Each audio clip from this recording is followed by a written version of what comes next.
ओडिशार पूर्वतन मुख्यमंत्री तथा बीजेडी सुप्रीमो नवीन पट्टनायक आशु आरोग्य कामना करी आज केन्द्रापड़ा जिला राजकनिका ब्लॉक युव बीजेडी और बीजेडी दल पक्षरु अशोक बजार कंटापड़ा थाना छक दे विशाल शोभायात्रा करी अशोक बजार स्थित मां कनकी पीठरे समूह दीपदान करने सह नवीन को आशु आरोग्य कामना करिथिबा देखिबाकु मिलिछि। एही कार्यक्रम में बीजेडी शताधिक कर्मी और युव बीजेडी शताधिक कर्मी जोग देथिबा देखिबाकु मिलिछि।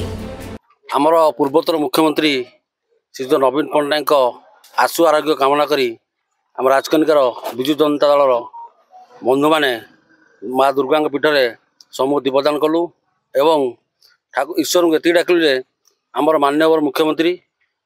ओडिशार विश्वकर्मा सारा ओडिशार हृदयर स्पंदन माननीय पूर्वतन मुख्यमंत्री श्री नवीन पट्टनायक आशु आरोग्य कामना करने आम समूह दीपदान कलु। आपण जानिथिबे ओडिशार नुहे सारा भारत वर्षर अन्यतम माने प्रतिष्ठित मुख्यमंत्री तथा वर्तमान पूर्वतन मुख्यमंत्री नवीन पट्टनायक जे ओडिशार प्रत्येक कोण अनुकोण परिचित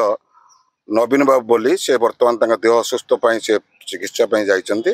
एवं तांकर आशु आरोग्य कामना करी आमे सारा ओडिशार जनसाधारण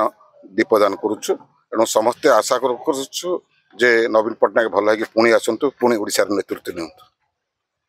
केन्द्रापड़ा नूरी खान का रिपोर्ट सनस्टार टीवी।